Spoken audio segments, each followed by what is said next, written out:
स्वामी की, मूलनायक प्रभु शांतिनाथ भगवान की, 24 भगवंतों की, द्वाशांग जिनवाणी माता की, 10 लक्षण महापर्व की, उत्तम ब्रह्मचर्य धर्म की, आचार्य कुंद कुंद भगवान की, चाहते चक्रवर्ती आचार्य श्री शांति सागर जी मुनिराज की, गुरुधाम गुरु ज्ञान सागर जी मुनिराज की, परम पूज गुरु आचार्य श्री विद्यासागर जी मुनिराज की, मुनि श्री यादवेंद्र सागर जी मुनिराज की, विश्व में 3 कम नौकर मुनिराजों की।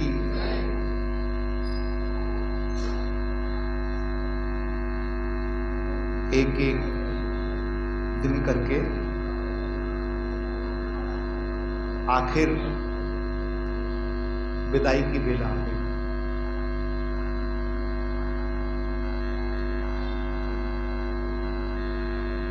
जब हम किसी को विदा करते हैं ना, कोई मेहमान आता है ना, तो मेहमान के आने का इंतजार करते हैं। जब मेहमान आता है तो ज्यादा लगाव नहीं होता उससे। कई बार तो कोई आता तो सोचता है क्यों आ रहे हैं। कई लोगों को लगता है कि जहां से कहीं बाहर ही चले, पता नहीं यहां कैसा माहौल होगा, किस टाइप का मानसिकता होगी, मन लगेगा नहीं लगेगा, चलो इन 10 दिनों में बाहर कहीं और चले जाते हैं, धर्म ध्यान से व्यतीत होंगे। और लोग चले जाते हैं क्योंकि मन नहीं लगेगा। और कई बार जब मेहमान आ ही जाते हैं और फिर रुकते हैं, 1, 2, 3 दिन बाद उनका परिचय होता है। फिर मेहमान कई बार कोई मेहमान बहुत अच्छे लगने लगते हैं। लगता है कि अब बुआ आ गई, फूफा आ गए, मौसी आ गई, तो अब रुके। उनके बच्चे आ गए तो मन लगता है घर में। जब इनसे इतना मन लगता है तो 3 लोक के नाथ का धर्म 10 लक्षण धर्मों के रूप में हमारे बीच में आया। धर्म तो एक है, वस्तु 100 धर्मों। जैसे फूल एक होता है, उसकी पंखुड़ियां कई होती हैं, ऐसे कई पंखुड़ियों वाला ये धर्म हमारे बीच में आया। हम क्षमा से चले। चारों कसाय को समझा हमने कि ये चारों कसाय हमारी आत्मा को, मन को दुख देती हैं, इनको छोड़ते हैं। आचार की बात अच्छी लगी। माँ जिनवाणी हमारी माँ है और माँ झूठ नहीं बोलती। माँ झूठ नहीं बोलती, हमारी माँ है ना। माँ जिनवाणी कहा बेटे, कहते हैं नीचे भैया थोड़ा किसी को चुप करा देना, थोड़ा पंडित जी नीचे थोड़ा सा आवाज आ। कहते हैं कि सारे बच्चे खेलने जाते हैं नदी किनारे और नदी को नदी से रेत लेते हैं। क्या लेते हैं? वो रेत लेकर रेतों का क्या बनाते हैं? घर बनाते हैं रेतों का। गुड्डा गुड़िया बनाते हैं और गुड्डा गुड़ियों की शादी कराते हैं बच्चे रेत किनारे। कोई हाथी बनाता, कोई घोड़ा बनाता, कोई कुछ बनाता। शाम होती, अंधेरा होता, मां कहती है मेरा बेटा कहां गया। दूर से आवाज देती, बेटा शाम हो रही है, भोजन का समय हो गया है, जल्दी आ। और मां की आवाज सुनते ही सारे बच्चे दौड़कर, किसकी आवाज? ऐसे ही हम सब लोग संसार में आ गए। किस में आ गए? आ गए। जब जन्म हुआ, अभी छोटा बच्चा सुबह मेरे पास आया था, वो थोड़ा बड़ा हो गया। जो 1-2 महीने का होता है या कुछ दिन का होता है, मां को नहीं पहचानता। अगर मां बदल जाए उसे पता नहीं चलेगा ये मेरी मां है कि ये। वही बच्चा धीरे धीरे पहचानने लगता है कि ये मेरी भूख मिटाती है, मेरा ख्याल रखती है, ये मेरी मां है। फिर पिता, मां परेशान होती है तो पिता व्यवस्था करता है, तो बोलता है बोलो पापा, पहले बच्चा बोलता है मां, क्या बोलता है? मां, मां बोलता है। फिर पिता, मां पिता बुलवाती है, फिर धीरे धीरे परिचय होता है परिवार से, फिर बच्चा बड़ा होता है, सीखने लगता है ये परिवार है मेरा। फिर बड़ा होता है तो वही परिवार वाले, फिर उसको बाहर के दोस्त मिलते हैं। अच्छा ये दोस्त, पहले स्कूल जाने में रोता है बच्चा, कहां जाने में रोता है? मम्मी मैं स्कूल नहीं जाऊंगा, स्कूल नहीं जाऊंगा, स्कूल नहीं जाऊंगा, बहुत रोता है, स्कूल में रोता ही रहता है। वो टीचर परेशान, तुम्हारा बच्चा बहुत परेशान करता, रोता है भैया, अरे बहन जी, मैडम प्लीज उसको खेल में, प्ले गेम में लगाओ। हालांकि मासूम बच्चों को नहीं भेजना चाहिए, लेकिन समय बदल गया है।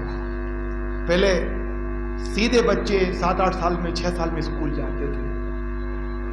बड़ा अत्याचार है बच्चों पर आज के समय। जितना बच्चे का वजन उतना बस्ते का वजन, बड़ा अत्याचार। लेकिन स्कूल भेजें तो धीरे धीरे बच्चों के स्कूल में दोस्त हो जाते हैं। अब घर में बच्चा कम रहता है और दोस्तों के साथ देखना संसार। धीरे धीरे जिंदगी का एक निर्णय करने का आता है, सबने शादी करी, मतलब हमको भी करना पड़ेगा, क्योंकि 24 तीर्थंकरों का मार्ग ग्रस्त मार्ग रहा है भारत में। हमारी संस्कृति ग्रस्त संस्कृति रही है। भगवान राम ग्रस्त रहे, भगवान कृष्ण ग्रस्त रहे, हनुमान जी ग्रस्त रहे, मोक्षगामी। 24 तीर्थंकरों का ग्रस्त मार्ग था। काल दोष के कारण 5 की शादी नहीं हुई, 5 बाल ब्रह्मचारी रहे। तो जब जिनका बहुमत होता है ना, तो लोग किस साइड जाते हैं? बहुमत की साइड। तो ग्रस्त मार्ग पर गए, शादी हुई, बड़े हुए, फिर परिवार ये वो, फिर जब घटनाएं घटती है ना, जिनसे जुड़े रहते हैं, देखो जिनसे जुड़ते हैं ना, उनसे एक न एक दिन क्या होता है? जो पत्नी कहती है, जो पत्नी की जब शादी होती है, उनसे बात करते हैं, रात भर फोन पे बात करते हैं। जब शादी नई नई होती ना लड़के लड़कियों की, आजकल तो, पहले तो फोन पे बात होती थी तो दोस्तों के यहाँ जाके बात करते थे, पहले पत्र लिखते थे, फिर दोस्तों के यहाँ जाके बात करते थे, कहीं कर नहीं सकते थे, मोबाइल थे नहीं। आजकल तो पता नहीं क्या क्या चल गया है। शादी के पहले एल्बम ही तैयार होने लगे हैं तो, है ना? सोचो तो आप कहां किस दिशा में जा रहे हैं। शाम से बात होती, सुबह तक बात चलती रहती। क्या बात करी? रात भर जगे फोन पे बात करने में, रात भर बात हुई, शादी हो गई। मैं तुम्हारे बिना एक पल भी नहीं रह सकता, एक पल भी। और जब वही घटना घटती है जिंदगी में, शादी के कुछ सालों के बाद, मैं तुम्हारे साथ एक पल भी,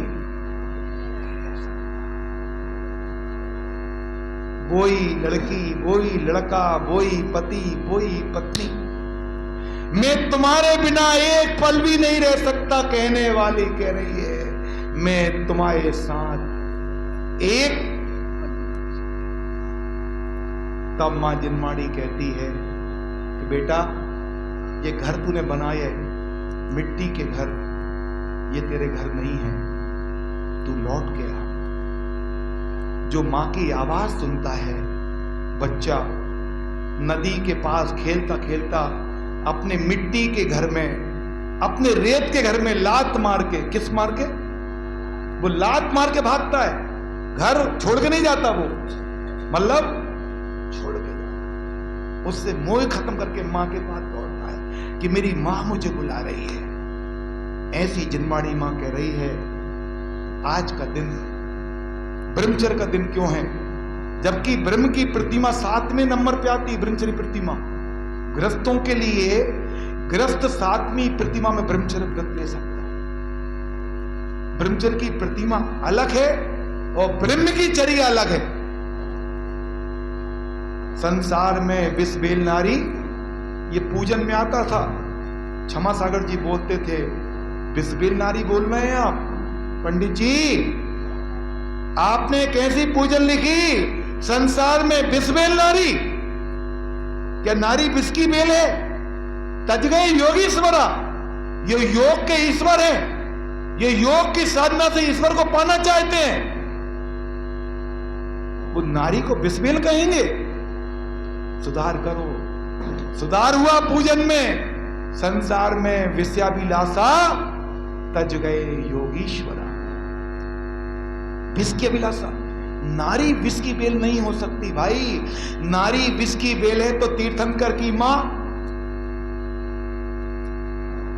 विष की बेल, रानी चेलना विष की बेल, सीता, द्रौपदी, मेघा सुंदरी, जिनके कारण जैन धर्म में गुणगान होता है इन सतियों का, नारी विष की बेल नहीं है। नारी मां इसलिए कही जाती है क्योंकि जिनवाणी को स्त्री रूप में माना है, लेकिन मां के रूप में माना है कि जैसे मां, जो बच्चा मां को लात मारता है पेट में, 9 महीने मां रखती है, ध्यान रखना मां से लगा इसलिए बच्चों का रहता है कि पिता भले ही बाहर खिलाता हो, सब कुछ करता हो, पत्नी सब कुछ करती हो, लेकिन मां 9 महीने पेट में रखती है। भाई साहब थोड़ा सा वजन तो रख के देखो पेट में, एक आध ऑपरेशन में कुछ छूट जाता है ना तो लगता है कि ये क्या हो गया। 9 महीने बच्चा उल्टा है रहा है, पलट रहा है, लात मार रहा है, सब कुछ कर रहा है, बच्चा मूव कर रहा है, मां परेशान है और चेहरे पर स्माइल। वो कहते हैं रेस्ट करो गर्भवती महिला से, और समझदार जो घर की महिलाएं होती हैं वो कहती हैं रेस्ट मत करना, मूव करते रहना। हालांकि उनका वासल अंग होना चाहिए। कई लोग जो काम कराते हैं वो काम ऐसे नहीं होते, काम भी हो, लेकिन जब कोई आत्मा शरीर में आती है तो मां उसको संस्कार देती है। ऐसे जिनवाणी मां की तरह मां एक बच्चे को जन्म देती है। ध्यान रखना, जब मां बच्चे को जन्म देती है तो उस समय मां का मरण भी हो सकता है। मां अपनी जिंदगी को दांव पे लगा के एक बच्चे को जन्म देती है। और कई बार तो ऐसा होता है बेटा, डॉक्टर कहता है 2 में से 1 बचेगा, 2 में से 1 बचेगा। पति चाहता है मेरी पत्नी बच जाए, और मां कहती है मैं मरने के पहले मां बनना चाहती हूं, मैं जी लिया जितना जीना था, एक बार मां बनना है, और मर जाती है। इसलिए मां के उपकार, इसलिए पवित्र आत्माओं को मां कहा है। धरती मां, गौ माता, भारत माता, गंगा माता, ये मां नदी, गंगा सिंधु का जिक्र आया है जिनवाणी में। ऐसे जिनवाणी मां, जिनवाणी मां कह रही है जो ब्रह्म का स्वरूप है, जो ब्रह्म की चर्या है। कोई भगवान ऊपर नहीं है, भगवान ऊपर है, भगवान ऊपर नहीं है, भगवान तुम्हारे भीतर है। ब्रह्म की चर्या वो है ब्रह्मचर्या। लेकिन उसके लिए हमें क्या करना? आहार, भय, मैथुन और परिग्रह। क्या? आहार, भय, मैथुन और परिग्रह।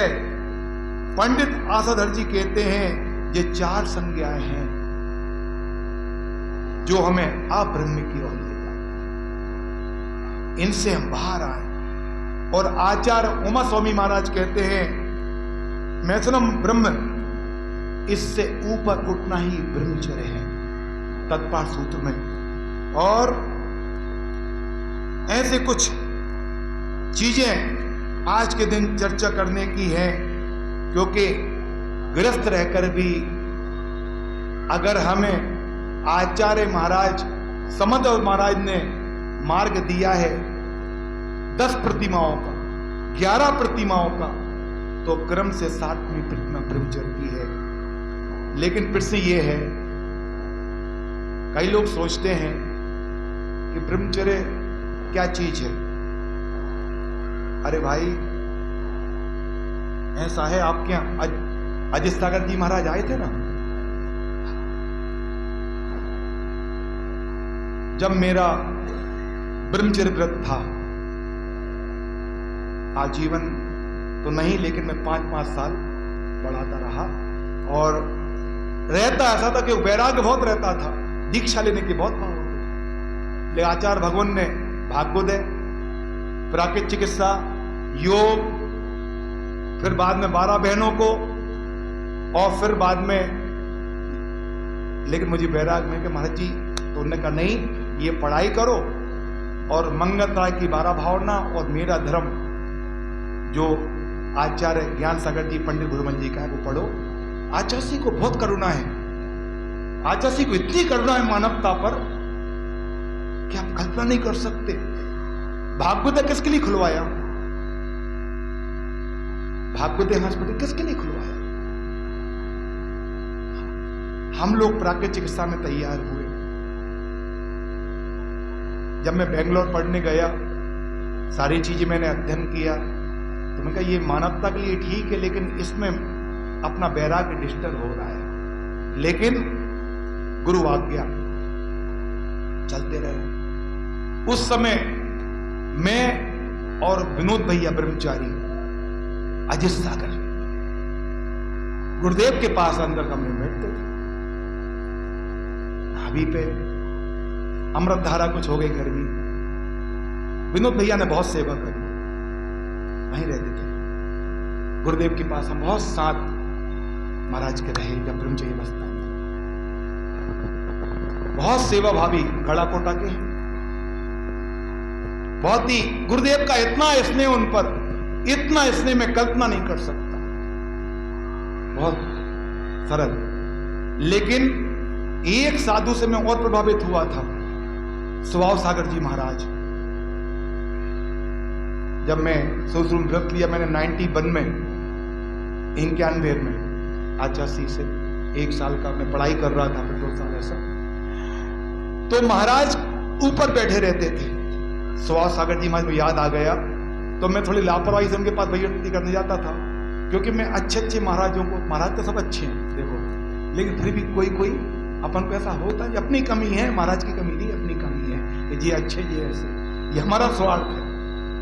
महाराज तो सब अच्छे होते हैं। महाराज यानी जो नाराज तो महाराज नहीं, और जो महाराज तो नाराज नहीं, सब महाराज अच्छे होते हैं। और नाराज होते तो हमारे हित के लिए होते हैं महाराज।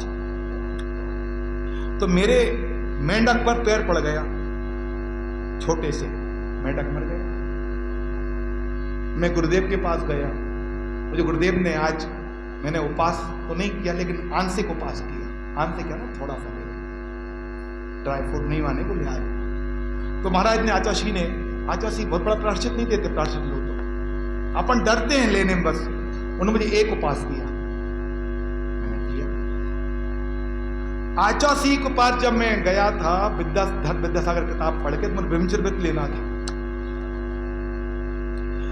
आज वो घटना याद आ रही है, इसलिए अनुभव भी बता रहा हूं। मैं पूरा सफर करके वहां पहुंचा, जब तक गुरुदेव के आहार नहीं देख लूंगा, आहार नहीं दूंगा तक आहार नहीं लूंगा। मैं बरेली से निकला, पूर्णवती माता जी बरेली में थी, साधुमती जी माता जी की मां को लेकर रामटेक पहुंचा। आचार्य भगवान के पास रात हो गई, सुबह उनके आहार देने गए। तो आहार देने गया तो एक बहन आहार दे रही थी, उनके यहाँ पड़गान हुआ था। आहार देते थे, मुझे याद आ गया, आते से फंगोड़ा लेते थे, फंगोड़ा वो बनता है बेसन का, और गुरुदेव को उसमें क्या गए। मैंने कभी उपास ऐसे किए नहीं थे, लेकिन संकल्प करके गया था। तो मैंने अंतराय आ गया गुरुदेव को, मुझसे नहीं आया, चौके में आ गया, मैं साइड में खड़ा रहा। उस समय इतनी भीड़ नहीं रहती थी, इतना रोका राकी नहीं होती थी, तो गुरुदेव को अंतराय आ गया। मैं नया नया था, गुरुदेव से परिचय नहीं था, एक भी बार का कोई परिचय नहीं था। गुरुमती माता जी वहीं पे थी, उतनी माता जी थी, ज्यादा माता जी नहीं थी उस समय। अंतराय आ गया तो मैं धोती दुपट्टे में ऐसे ही रहा दिन भर। ये बैराग बड़ा पागलपन भी होता है थोड़ा सा, है ना, ये चढ़ता है इसका नशा। तो मैं धोती दुपट्टे में रहा। फिर मैंने ना पानी पिया ना कुछ किया। आचार्य के आहार का नियम था ना, आहार दूंगा तब आहार करूंगा, आहार के बाद। तो एक दिन सफर में निकला, एक दिन वो निकला। रात को धोती दुपट्टे पहने हुए सुबह धोकर निचोड़े और थोड़े डाले और फिर खुद पहन लिए। सुबह फिर महाराज जी निकले और फिर महाराज जी का पड़गान हुआ। अब मैं साइड में खड़ा रहा। रामटेक का अंदर का दरवाजा, वहां एक कमरा लगा कमरा है अंदर, वहां पड़गाए हुए गुरुदेव के आहार चल रहे थे। आहार चलते चलते मैं खड़ा रहा साइड में। गुरुदेव को मैं देखता हूं। पहले दिन तो रोटी में आया था, दूसरे दिन उनको भांगोड़े में बेसन में अंतराय आ गया। 2 अंतराय ऑन रिकॉर्ड पहली बार मिलता जीवन में गुरुदेव को। मेरा नियम क्या चाची को आहार और भावना यह कि आहार भी अच्छे से हो जाए। तो दूसरे दिन भी, तीसरा दिन मेरा, एक दिन सफर का, एक दिन वो, तीसरा उपास में, जीवन का उपास नहीं किया था। निकला तो अशोक भैया, अबे भैया वहीं पर थे। ये नए नए भैया लोग थे उस समय। राजेश भैया एक समाधि हो गई अहमदाबाद। तो योग, मैं गुरुदेव के पास गया। मैंने उनसे कहा कि मुझे कल का भी उपास कि आपके, मैं भाव करके आया हूं, शायद ऐसा हो रहा हो तो। गुरुदेव का नहीं, चलो अच्छी बात तो समझ गुरुदेव से। योग सागर जी ने भैयावृत्ति नहीं कराई। मैं बाहर आया तो बाहर 3-4 भैया लोग मैं पकड़ के मेरी भैयावृत्ति करी। तो मुझे लगा मैं पापी, ये ब्रह्मचारी भैया मुझे छू रहे हैं, क्योंकि अपन लोग वास्तव में पापी हैं, गृहस्थ। ये ब्रह्मचर्य बड़ा मार्ग है। मैं रोने लगा। लेकिन अबे भैया, अशोक भैया, सबने। चौथा दिन आया, 3 दिन से मेरी पपड़ी ओंठ की, पपड़ी पहले कभी था ही नहीं, खूब खाना पीना सब प्रकार का, ये सूख गई पपड़ी ओंठ की। और पेट की भी हालत खराब। रात भर नींद नहीं आए तो पानी डाल डाल के सोऊं, कपड़े गीले करके सोऊं, पेट में कपड़ा रखूं, बांधो, ये करो वो करो। चौथा दिन आया आचासी का, तीसरा दिन मतलब आचासी। अब मैंने भगवान से प्रार्थना की, भगवान आहार या गुरुदेव के आहार अच्छे से हो जाए। एक शक्कर वाला परिवार है नागपुर का, आज भी वो परिवार है। उनके यहाँ गुरुदेव के पड़गान हुआ। मुझे कई लोग बुला रहे अपने चौके में, भैया हम आए, जाओ हम आए। चर्चा हो गई, थोड़ी छोटा संघ था। उनके यहाँ पड़गान हुआ, मुझे कुछ लोग पकड़ के ले गए। तो भैया आप, तो मैं साइड में खड़ा हो गया। जानता कोई नहीं था मेरे को, नवीन नहीं ऐसा ज्यादा। गुरुदेव ने मुझे गौर से देखा पीछे से।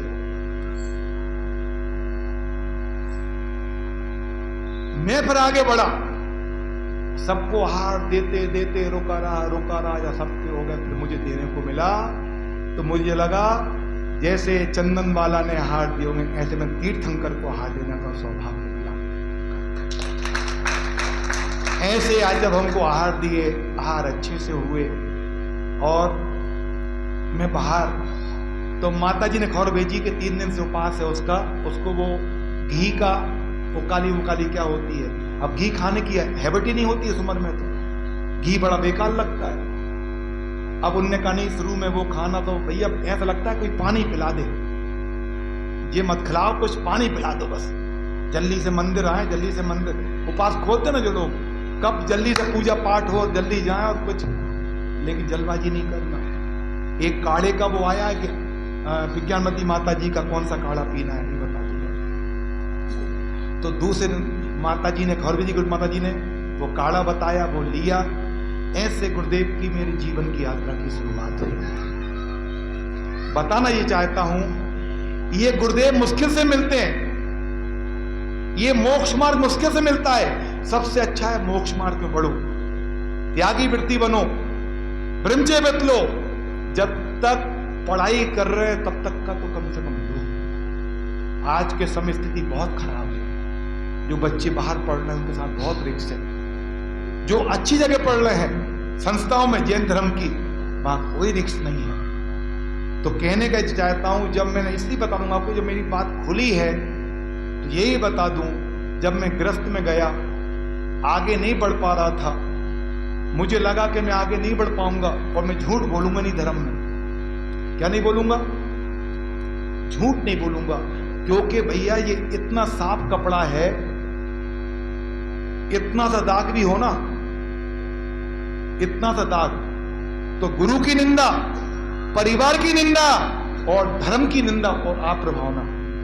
आचार्य ने कहा था, भले ही प्रभावना ना हो, अप्रभावना नहीं करना। तो गुरुदेव से मैंने जबलपुर में शिवनगर के पंचकर्णाक में कहा कि गुरुदेव मैं आगे नहीं बढ़ पाऊंगा, मुझे क्षमा करें और मुझे प्रायश्चित दें। तो गुरुदेव ने आशीर्वाद दिया। मैंने कहा गुरुदेव जितना बना मैंने निभाया। और मेरे ही सामने एक भाई व्रत लेने आया, देखना, और गुरुदेव उसको, मतलब संसार ऐसे ही चलता है। मैं जैसा परिवार ने कहा, वहां मैंने गृहस्थ जीवन में आया। मेरे पिताजी नहीं थे उस समय। गौशाला का निर्माण कराने के बाद क्षमा सागर जी के चरणों नमोस्तु किया और उनके चरणों में ही नमोस्तु करके वो मंदिर से ही ऊपर चले गए भरी सभा में, और गौशाला छोड़ गए, जिसका मैं ट्रस्टी हूं। मैं ये सब क्यों बता रहा हूं? अगर आप कोई बात गुरुदेव से करेंगे, गुरुदेव आपके कभी नहीं छूटेंगे। मैं गुरुदेव से जब मैंने कहा, उसका फल मुझे ये मिला कि मैं शादी के बाद जब चौका लेके रामटेक गया, जो व्यक्ति 16-17 साल ब्रह्मचारी रहा हो, समझ रहे आप, चौका लेके गया, तो मेरे चौके में बहुत दिन तक कोई महाराज नहीं आया। 15वें 16वें दिन एलक निर्भय सागर जी आए, जो आचार्य हो गए नोएडा में, बड़े अच्छे महाराज साइंटिस्ट। मैं गुरुदेव के पास ही जाके सोता था, पाटे के पास। मैंने देखा 1-2 दिन का गैप हुआ, आचार्य आ गए। कौन आ गए? आचार्य आ गए। आचार्य आए, अगले दिन समय सागर आए, अगले दिन योग सागर आए, और लाइन से पूरा संघ महाराज आया।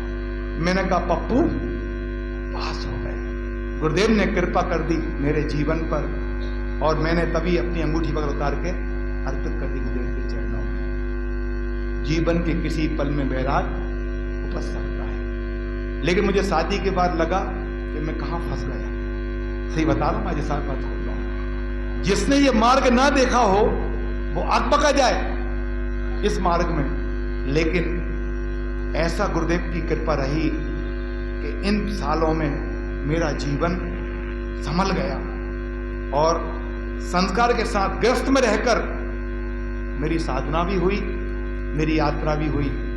मैं कहना ये चाहता हूं, अगर आप संकल्प करें और गुरुदेव से कुछ ना छुपाएं, मैं वो व्यक्ति हूं, ऑनलाइन बोलूं, ऑन रिकॉर्ड, गुरुदेव ने मुझे कमरे के अंदर योग बताया, ध्यान का बताया। इतना सौभाग्य मुझे मिला। जब बड़े बाबा का मंदिर ऊपर बनना था, बड़ा मंदिर, मंदिर टूटना था, तो सारे लोगों को रोक लिया लोगों ने, ये पहलवानों ने, कहां के ललितपुर के, इन सबको रोक लिया। गुरुदेव कमंडल लेके गए, हाथी वाला मंदिर है वहां तक। मैं थोड़ा जुगाड़ू था, आज किसी पास जुगाड़ लगाना पड़ती है, बिना जुगाड़ के आप थोड़ा सा अहंकार और सम्मान साइड में रखो, पता नहीं कौन आपको धक्का देने वाला है, रेडी रहो, कौन धक्का दे दे, कौन आपको, ये थोड़ा सम्मान साइड में रखो, वहां सम्मान नहीं चलेगा। सम्मान छोड़ सकते हो तो गुरु को पा सकते हो। अरे मैं, मेरी इज्जत, और मैं, तुम लोग समझ मैं कौन हूं, तुम जाओ, तुम यहां कोई नहीं हो, यहां तीर्थंकर है। अरे यहां तो सेटिंग चलती है, चलती तुम्हारा पुण्य है, तुम्हारी चलेगी, कोई सेटिंग नहीं चलती। गुरुदेव के पास 80% गरीब परिवार के लोग जुड़ के उनके घरों में हाथ हुए, तो मैं दौड़ के गया, मेरे पीछे पूरे लोग जोड़े, कार्यकर्ता जोड़े पकड़ने को मेरे पीछे, देखना सारे कार्यकर्ता पकड़ो पकड़ो, वो दौड़ रहे हैं भैया मेरे पीछे। मैं गुरुदेव के पास गया जिस दिन मंदिर टूटना था। गुरुदेव सीढ़ी पे पहुंचे, उन्होंने देखा लोग पीछे दौड़ रहे हैं। मैं नमोस्तु किया। आपको ताज्जुब होगा, ऑन रिकॉर्ड बोल रहा हूं, गुरुदेव ने मुझे कमंडल दे दिया और सारे दौड़ने वाले वहीं रुक गए। फिर हम और गुरुदेव ऊपर गए बड़े बाबा के पास। वो मंदिर का दृश्य, मंदिर की घटना, वहां के निकले हुए सांप तरह तरह के मैंने आंखों से देखे। और बड़े बाबा का वो दृश्य देखा कि बड़े बाबा कैसे उठे। इसमें से कोई था? कोई था इसमें से? नहीं था। वो दृश्य की आप सुने, बड़े बाबा की मूर्ति जब उठी वहां से और जहां आ रही थी, और जैसे ही उठी क्रेन में वो पट्टा लगाए थे, आचासी को जीवन में मैंने कभी आंखों में आंसू नहीं देखे। आचासी आंखों से झर झर झर। मेरे हाथ में नैपकिन थी, लगा भगवान को पहुंच दूं, लेकिन मुझे ये लगा कि आचासी ने मुंह से नहीं कहा, लेकिन दर्द कितना था कि मैं कर्नाटक से सब जगह से छोड़कर बुंदेलखंड को यहां पर, और यहां के कुछ लोगों ने अगर थोड़ा सा भी कुछ हो जाता, ये सारे लोग, अधिकांश लोग बदल जाते। डॉक्टर साहब गलत बोल रहा हूं मैं? अधिकांश लोग बदल जाते।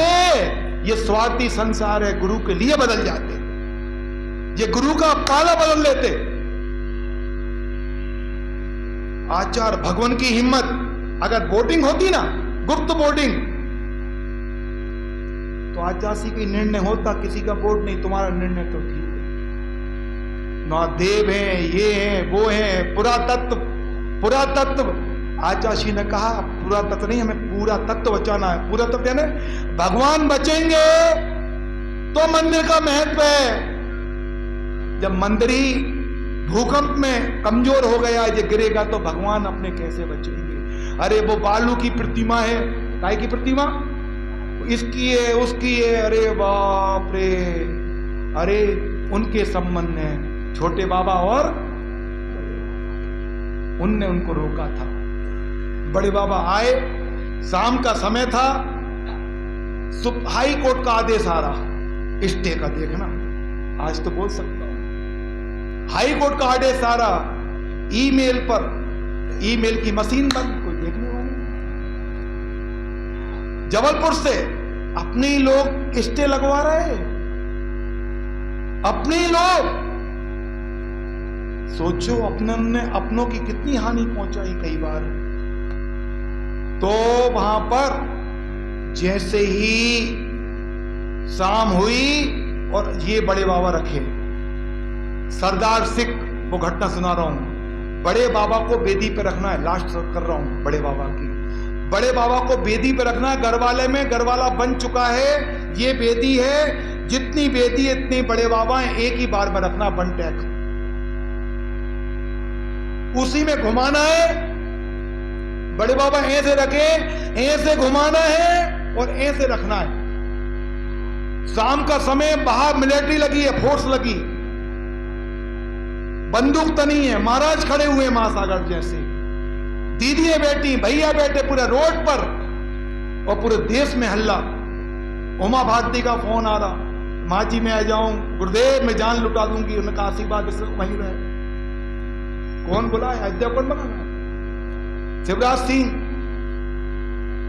गोंदिया से फोन कर रहे, उनकी वहां ससुराल है, गुरुदेव नमोस्तु, जैसा आपका। लेकिन बाहर का माहौल तनावपूर्ण, हाईकोर्ट का आदेश, हाईकोर्ट। लेकिन वो सरदार आया क्रेन से, और जैसे ही सरदार ने, क्रेन ने बड़े बाबा को उठाने की कोशिश करी, वो सरदार डर गया, क्रेन वाला घबरा गया, क्या करें? उससे कहा गुरुदेव का आशीर्वाद लो, उठा नहीं पा रहा। सुनना, अगर जरा भी बड़े बाबा को इतनी सी भी कुछ हो गई ना, क्या समझ रहे हैं? इतना माहौल डेंजर था।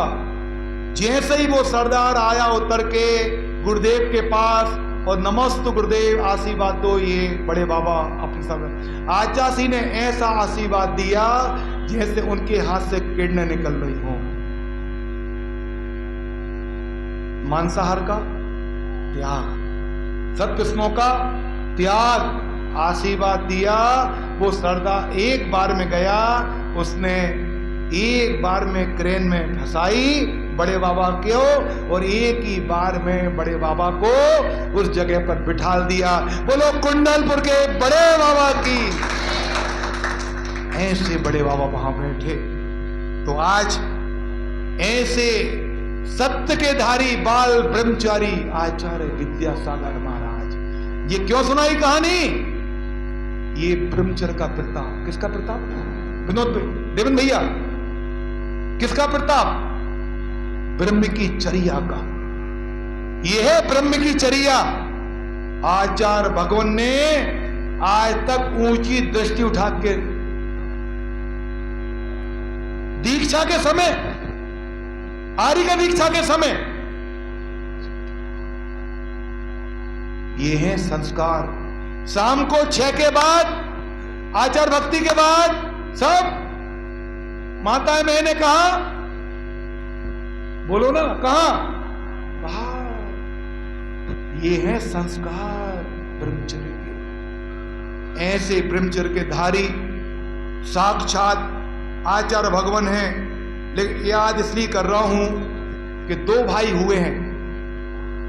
सुनना, 2 भाई अध्ययन करने गए थे गुरुकुल में। बहनों, ज्यादा नहीं लूंगा, लेकिन ये बात सुन लो। मुझे पहली बार इस बात की बहुत खुशी है कि अनंत चौदस को अक्सर भीड़ कम हो जाती है, उपास एकासन। लेकिन यहाँ की समाज इतनी अच्छी है, इतनी अच्छी है, मैं आपसे बहुत खुश हुआ हूं, प्रभावित हुआ हूं आपकी समाज से। मुझे लगा आज 10-20 लोग आएंगे, कोई आएगा नहीं, मैं चला जाऊंगा थोड़ा सा बोल के। लेकिन आपका इतना प्रेम मेरे प्रति मिला है, इतना इससे मिला है, एक भाई समझकर, एक बेटा समझकर मुझे इतना प्रेम दिया आप सबने। मेरे 10 दिन बहुत अच्छे निकले आपके परिवार, मुझे घर जैसा आपने प्रेम दिया इन दिनों में। तो मैं ये कह रहा था कि दोनों पढ़ने गए और पढ़ के दोनों भाई वापस आए। ज्यादा लंबी नहीं लूंगा। दोनों भाई वापस आए, पूरे नगर को सजाया गया कि दोनों राजा के पुत्र आ रहे हैं। और नगर में जैसे ही वो आए प्रवेश में, और जैसे ही दोनों ने प्रवेश किया, उनने दूर देखा महल में झरोके से कोई स्त्री देख रही है। सुनना, कोई दूर स्त्री देख रही है। दोनों भाइयों की नजर उस लड़की पे पड़ी। सुनो, दोनों की नजर उस पर पड़ी, और जैसे ही नजर पड़ी, एक भाई ने कहा ये मेरी, और एक भाई ने कहा ये मेरी। दोनों भाई, जिनकी मां इंतजार कर रही थी, परिवार इंतजार कर रहा था, दोनों भाई गुरुकुल से आए थे, और दोनों भाइयों ने तलवार निकाल ली। तलवार किसके लिए? एक दूसरे भाई को मारने के लिए। कारण, झरोके में दिखती हुई लड़की। जैसे ही मारने को हुए, तलवार चलने लगी, वो लड़की वहां से पागलों की तरह भागी भागी आई महल से, और भागी भागी आई, उसने दोनों के हाथ पकड़े जैसे ही मारने को हुए। रुको भैया, क्या कर रहे हो आप? भैया? भाई? हाँ भैया, ये राखी रख के मैं अपने भाइयों का इतने सालों से इंतजार कर रही थी कि मेरे भाई लौट के आने वाले हैं। मेरे भाई की कलाई में मुझे राखी बांधना है, रक्षा बंधन। जैसे विष्णु कुमार ने रक्षा करी धर्म की, ऐसा भाई रक्षा करता बहन की। और तुम मेरे द्वार पर आकर एक दूसरे को मारने को तैयार हो गए। दोनों भाइयों ने एक दूसरे को देखा, सुनना, और बहन को देखा। एक दूसरे को देखा और बहन को देखा कि ये तो हमारी नन्ही परी, ये हमारी नन्ही परी इतनी बड़ी हो गई, जिसको हम गोद में खिलाने के लिए लड़ते थे कि मेरे पास सोएगी, मेरे पास सोएगी मेरी बहन, ये कैसी दृष्टि हो गई हमारी, गुरुकुल के संस्कार कहां गए? इतने साल संस्कार लेके आए, आखिर क्या हुआ? और कहानी कहती है, बहन ने कहा भैया अंदर चलो। दोनों भाइयों ने बहन से वही क्षमा मांगी, क्षमा करना बहन। मां आई, पिता आए, क्षमा मांगते हुए दोनों भाई महल के बाहर चले गए और दोनों भाइयों ने दीक्षा ले ली और दोनों भाई बने देशभूषण और कुलभूषण, और दोनों भाई मोक्ष गए कुंथुगिरी से।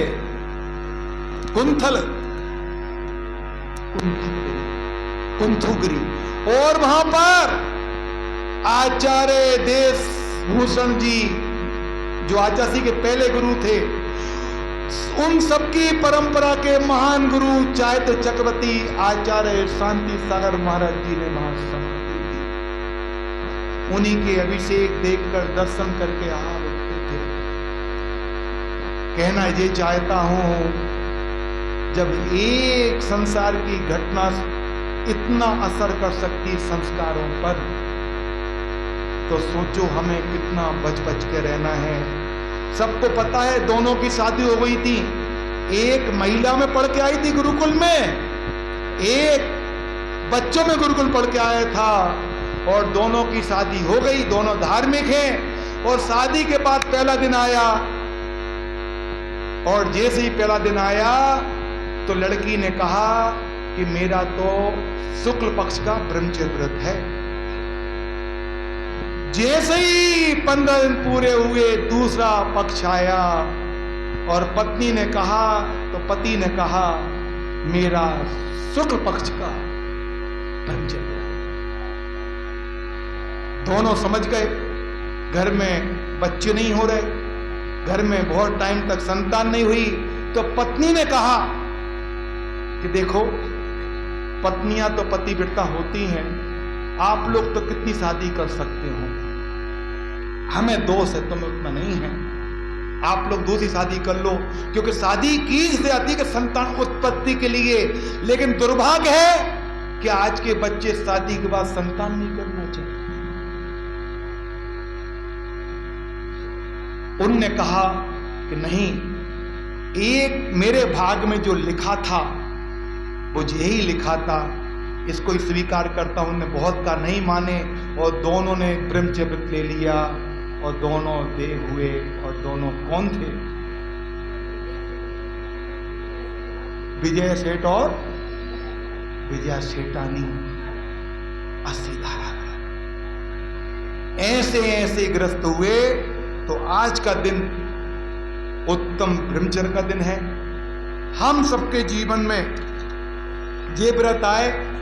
अब जिनको अगर व्रत नहीं है उनकी गत क्या होती है? ये घटनाएं हो रही है ना कोटा में, ये क्यों हो रही हैं? ये बंबई में ये बड़े बड़े फिल्मी एक्टर ये सुसाइड क्यों कर रहे हैं? इनके पास सब कुछ है, सुसाइड कर रहे हैं क्योंकि 10 बिंदु दिए हैं आचार्य सुखचंद महाराज ने ज्ञानों में। वो के वाणी को विराम दूंगा। कहते हैं जिसको ये रोग लग जाता है, कौन सा रोग? कौन सा रोग? आसक्ति का, प्रेम का। फैले प्रेम परस्पर जग में, मोह धूरी राग करे। देखो ये मोह का रोग है, राग का, प्रेम का नहीं है। प्रेम तो परस्पर होता है। प्रेम क्या होता है? परस्पर। परस्पर परोपर जीवनाम। फैले प्रेम परस्पर जग में, मोह धूरी राग करे। पोती पढ़ पढ़ पढ़ मुआ, पंडित भय न कोय। और 2.5 अक्षर प्रेम का, पढ़े से पंडित होए। 2.5 अक्षर आत्मा के, 2.5 अक्षर प्रेम के। तो 10 चीजें होती जिनको मोह होता है, ध्यान रखना। जिनके बच्चे बच्चियां कई बार उनने कहा हम शादी नहीं करेंगे लेकिन व्रत भी नहीं लेंगे, ये गड़बड़ है, ये गलत। शादी नहीं करेंगे लेकिन व्रत। अटल बिहारी वाजपेयी बोलते थे, क्या बोलते थे? अटल बिहारी वाजपेयी से कहा कि आप बाल ब्रह्मचारी हैं? उनने कहा मैं बाल ब्रह्मचारी नहीं हूं, मैं अविवाहित हूं। कितना स्पष्ट बोला उनने। तो जिनको ये रोग लगता है आसक्ति का, मोह का, पहला उनको पाने की चिंता, किसी कीमत पे पाना चाहता है। एक बहनों सुनो जरूरी बात, एक 10वीं क्लास की लड़की ने बेंगलोर में पिछले साल अपने बॉयफ्रेंड के साथ मिलकर अपने जैन पिता का मर्डर किया। अपने जैन पिता का 10वीं क्लास की बच्ची अपने बाप को मार डाला इस आसक्ति में। समझो कुछ भी कर सकता आदमी, अंधा हो जाता है। अंधा प्यार क्या होता है? अंधा होता है, दिखता नहीं कुछ भी उसको। पाने की इच्छा, दूसरा उसे देखने की इच्छा। आदमी छत पे ही जाएगा, वहीं से गाड़ी निकालेगा, वहीं घूमेगा कॉलोनी में। कहां घूमेगा? अरे बेटा कहां जा रहे हैं? मम्मी अभी घूम के आ रहे हैं। कहां घूमने जा रहा है बेटा? वो उसी गली में निकलेगा, उसी स्कूल में पढ़ेगा, उसी कॉलेज में पढ़ेगा, उसी टीचर से पढ़ेगा, उसी कोचिंग में पढ़ेगा। स्पष्ट बोल रहा हूं सारी बातें। हमारी समाज है, हमें बचाना है। देखने की इच्छा, निश्वास छोड़ना। मां अगर मेरा संबंध वहां नहीं हुआ तो मैं क्या करूंगा? सांस छूट जाएगी, मर जाऊंगा। ज्वर आना, बुखार आना, मैं नहीं कह रहा, सुखचंद महाराज ने लिखा है हजारों साल पहले, उससे बुखार आता है। अरे बेटा बुखार कैसे आ गया? बुखार, दहाए पड़ना यानी उसके अंदर गर्मी रहती, भोजन की रुचि खत्म, खाने की इच्छा। जो दीवाना होता ना इस टाइप का, खाने की इच्छा, ना खाता है ना पीता, देवदास हो जाता। कौन सा दास? अरे देवदास नहीं होता, डिप्रेशन में चला जाता है। ये फिल्मों के नाम से ये जितने फिल्में देख देख के बुद्धि खराब हुई है ना, और फिल्मों से बुद्धि कम कमाल हुई है। सुनो, ये टीवी देखकर एकता कपूर की, कौन है एकता कपूर? है कौन है वो? हाँ, वो कहानी घर घर की।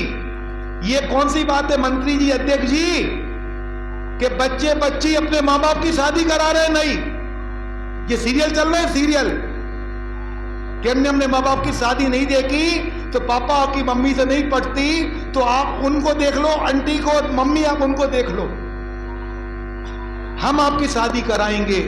बच्चे बच्चियां मां बाप की शादी करा रहे हैं सीरियल में। ऐसे सीरियल देख रहे हैं घर वाले एकता कपूर के।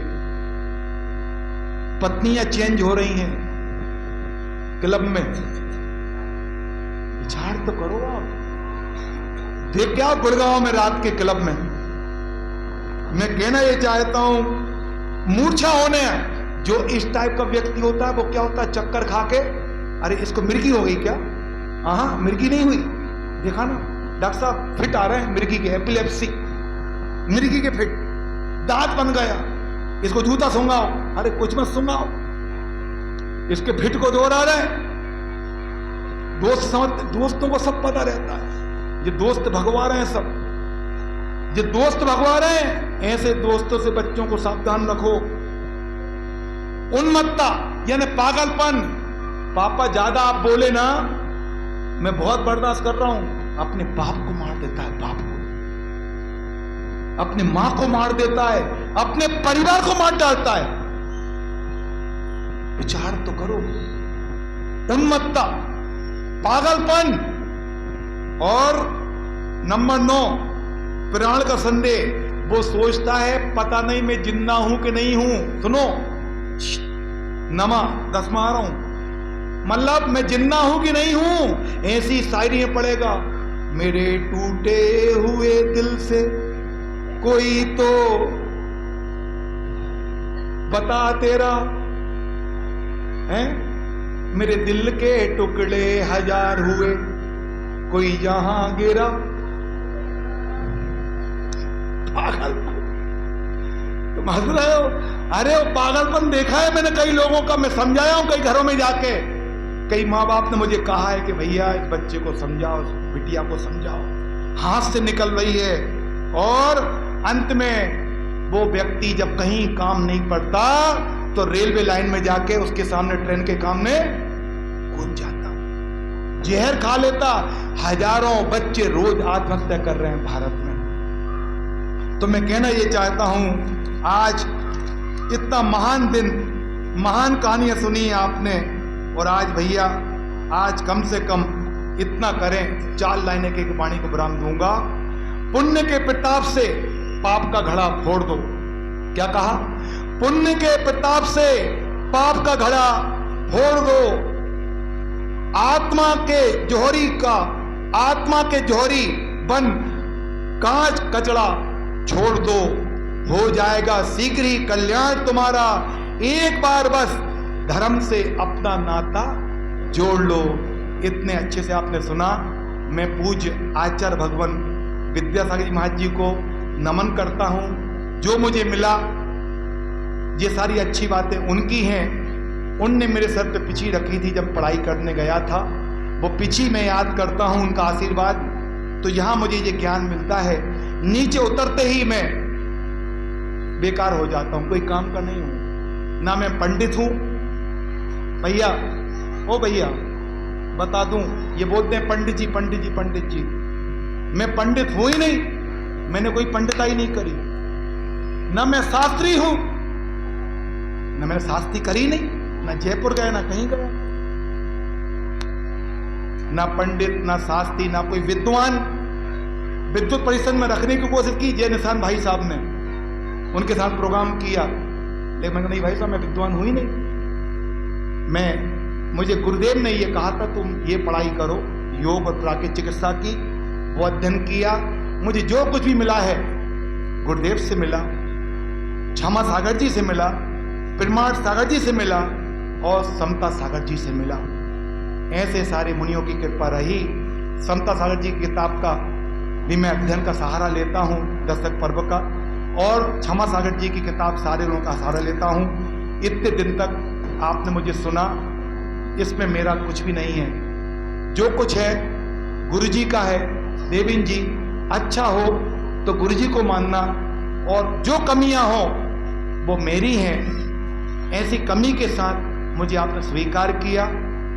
मैं आपसे पुनः क्षमा चाहते हुए आपकी समाज, मैं पूरे हिंदुस्तान में जाता हूं, अलग बात है, मुझे बड़े बड़े मंच दिए हैं प्रमाण सागर जी ने, आचार्य भगवान ने दिए।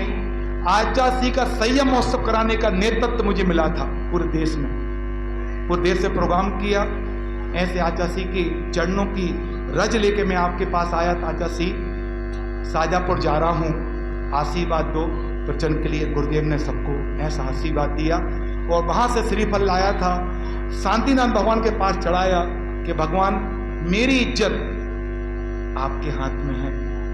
तो आचार्य ने, भगवान ने और माँ जन्माणी ने और आप जैसे सरल लोगों ने, आप जैसे अच्छे लोगों ने मेरी कमियों के साथ भी इतने अच्छे से मुझे सुना, मुझे स्वीकार किया। जहाँ की समाज बहुत अच्छी है, जहाँ कैसे ही व्यक्ति को आप चला लेते हो, मेरे जैसा अधूरा व्यक्ति, ना पंडित है, ना ब्रह्मचारी है, ना शास्त्री है, ना कुछ है, इतने अच्छे से आपने मुझे 10 दिन सुना, मुझे बहुत अच्छा लगा है। मैं चाहता हूं जो आपने सीखा है वो आप नियमित करें। योग में मेरी मास्टरी है, ये मैं कहूंगा। जैन धर्म का मैं काम कर रहा हूं 30 सालों से, पूरे देश में 300 के लगभग मैंने प्रोग्राम किए भारत में। बड़ी बड़ी यूनिवर्सिटी में काम मैंने किया है, 3-4 मुख्यमंत्री मेरे प्रोग्राम में आए हैं, और हजारों लोगों को मैंने सिखाया है एक साथ। यूनिवर्सिटी मैंने 2 साल पढ़ाया मैंने एज ए प्रोफेसर। मेरे पास बीटेक एमटेक के बच्चे थे जिनको मैं मंगलायतन यूनिवर्सिटी में पढ़ाता था। बीसीएमसी की बहुत सारी बच्चियां थी, जहां मैं पढ़ाता था। मैंने वहां इस्तीफा दिया और आचार्य के काम में लगा। मेरी पत्नी डीपीएस में लाइब्रेरियन थी, टीचर थी। मेरे दोनों बच्चे डीपीएस में फ्री पढ़ते थे। 4 नौकरियां थी, 2 बच्चे फ्री पढ़ते थे। बंगला मुझे मिला हुआ था, कार और ड्राइवर मेरे पास था। आचार्य का काम आया संयम महोत्सव का, मुझे छुट्टी नहीं मिली, तो हमने सबने इस्तीफा देके और गुरुदेव के काम में लग गए। जो होगा देखा जाएगा। तो रिजाइन दिया और गुरुदेव के काम में आ गए। उनकी कृपा से सब कुछ बहुत अच्छा चल रहा है। मेरे पिताजी की बड़ी कृपा है। स्वर्गीय श्रेष्ठ चंद जी टाकीज वाले सेना हाल बना के गए, उन्हीं ने गौशाला बनाई, 300 गाय हैं, उनकी सेवा करते हैं, उसका मैं ट्रस्टी हूँ। अहिंसा योग फाउंडेशन के माध्यम से 50,000 बच्चों को हम स्कूल में जाके शाकाहारी और नशा मुक्त बनाते हैं। नॉन जैन को नवदुर्गों में जाके उनके बीच में प्रोग्राम करते हैं, पदयात्राएं निकालते हैं। कुंडलपुर से निकाली थी, खजुराहो तक, रांची से निकाली थी, सम्मेद से कच्ची तक, जगदलपुर से रायपुर से निकाली थी अन्ना हजारे के साथ जगदलपुर तक। ऐसी यात्रा निकाल के आचासी के संदेशों का प्रचार करते हैं। हमारी पत्नी इतना बाहर जाते हैं, हमें बहुत सहयोग करती है। आज के समय कौन पत्नी सहयोग करेगी, ऐसा सहयोग करती। ऐसे रूप को, हमारे ऐसा रूप हर चाहती हमारा पति हीरो दिखे।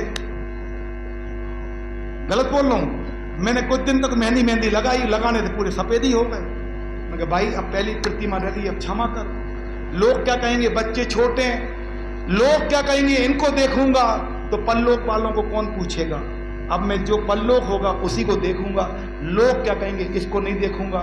तो मेरी बिटिया ने भी आज बाहर पढ़ रही है, उसने आज पापा मेरे शाम को मंथा में जल ले लूं, पापा मेरा निर्जल उपास है। मैं कहा चलो बेटा तुमने बहुत अच्छा किया, बहुत बढ़िया किया। अभी छोटी है, 10th क्लास में है, तो उसने उपास किया। मुझे महाराज जी का याद आ गया कि देखो महाराज जी को 10 उपास किए बिटिया ने, भले ही साधु बन गए। ऐसा मोह कौन चल जाता है भाई साहब, 10वें गुलिस्तान तक मोह नहीं जाता है ना। तो अभी हम लोग चल रहे हैं, मोक्ष मार्ग पे चल रहे हैं, पहुंचे कौन है, हम लोग अधूरे लोग हैं। आपके बीच से आए, कोई आसमान से कौन आए। तो बिटिया ने, मेरा बेटा छोटा है, 5th क्लास पढ़ता है, उसने एकासन किया। मैंने शादी बहुत लेट करी, 37 साल में मैंने अरेंज मैरिज करी। जैसा परिवार ने कहा वैसी मेरी मैरिज हुई, क्योंकि मैं आपके बीच में हूं, झूठ बोलूंगा नहीं। आपको मेरे बारे में पता नहीं, उनके भैया जी आए थे, भैया जी आए थे, भैया जी आए थे। भैया मुझे इसलिए बोलते हैं, मेरी छाप पड़ी है।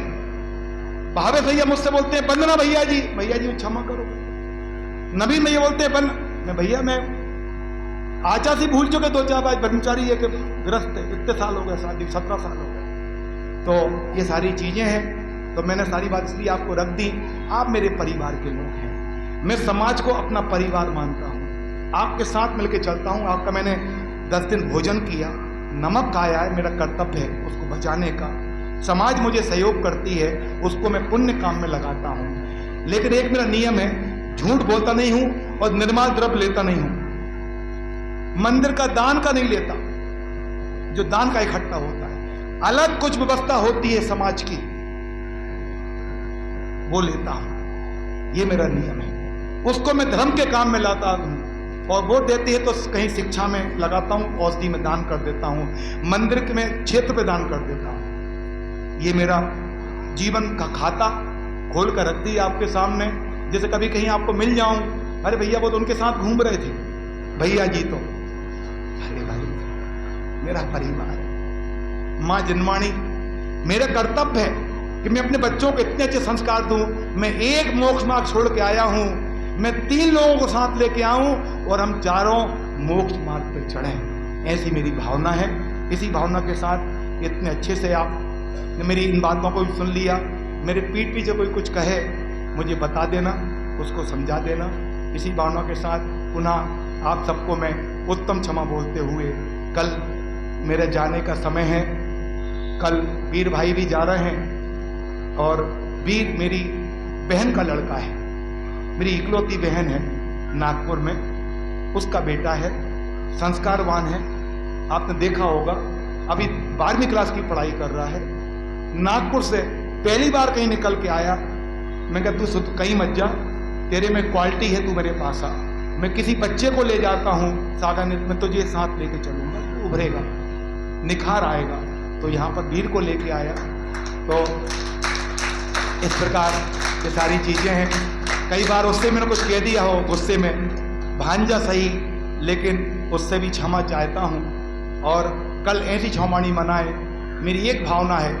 कल मैं जो प्रयोग कराता हूँ, अभी मैं योग सागर जी के पास करा के आया, अशोक नगर में करा के आया, कल मैं योग प्रयोग कराऊंगा क्षमा वाणी का। आपकी कसाय कल समाप्त हो जाए तो मुझे लगेगा आपने मुझे मेरी गुरु दक्षिणा दे दी, क्योंकि 10 दिन तो मैं आपका गुरु था ना, कल से मैं आप जैसा बराबर हो जाऊंगा। 10 दिन तो मैं आप जैसा था। इसी भावना के साथ मुझे मंत्री जी ने कहा था, भैया जी श्रीफल आपको जैसा आप कहें, जब तक कार्यक्रम चलेगा हम वैसा ही करेंगे। हमने वैसा ही कहा, कल से अध्यक्ष मंत्री अब जैसा कहें हम वैसे ही करेंगे, कमेटी जैसा कहे।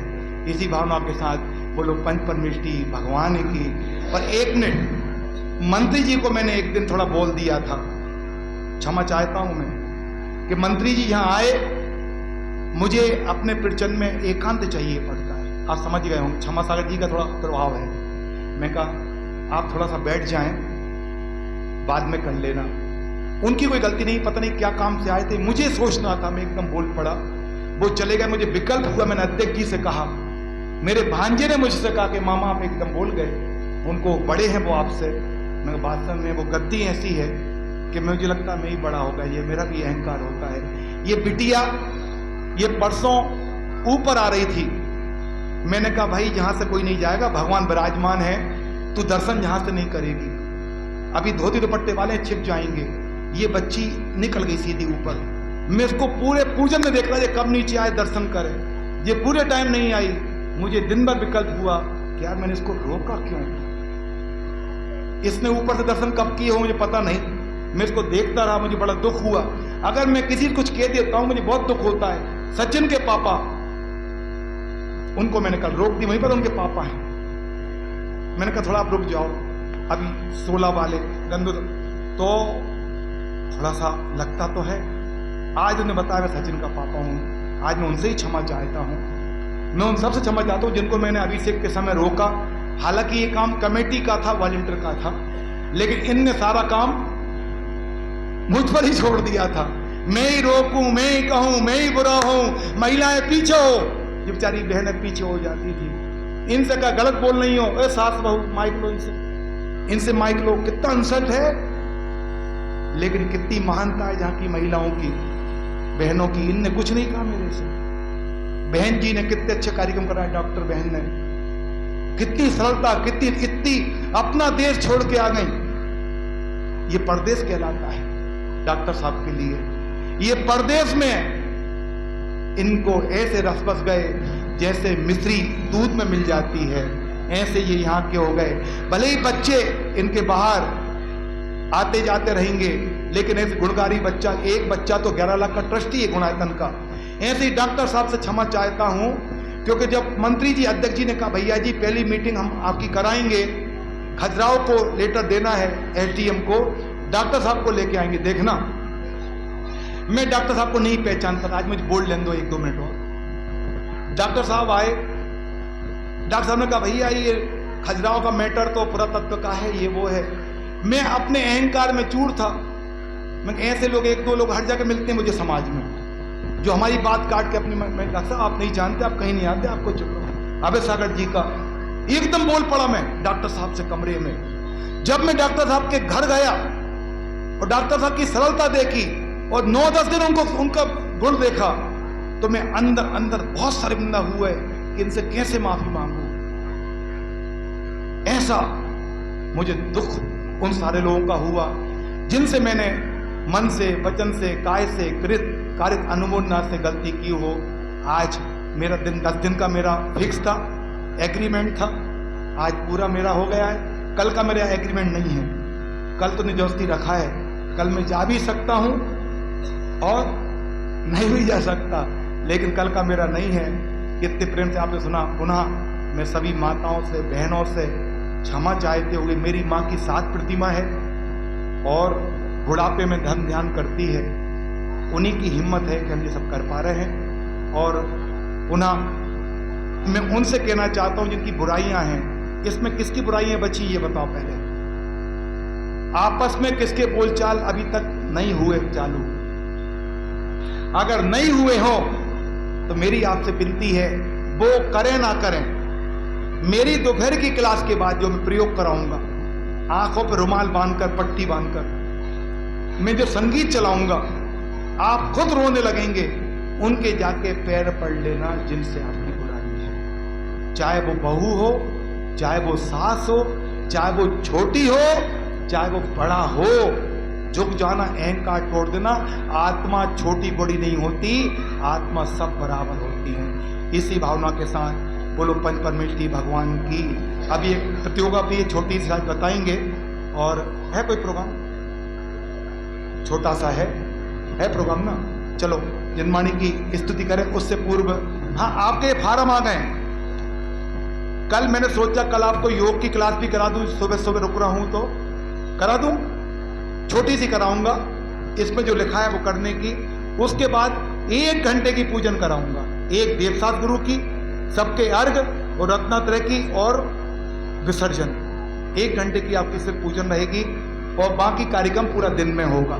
कल मैं आपको 8 बजे 8 सवा 8 तक छोड़ दूंगा सुबह, ठीक है ना? 8 साढ़े 8 तक। चले मंत्री जी इससे ही बोल रहे, माइक गड़बड़ है, आजा। हाँ, कल के कार्यक्रम 1 मिनट कल के कार्यक्रम के लिए आए हूँ। हाँ, ऐसे बोल। कल के कार्यक्रम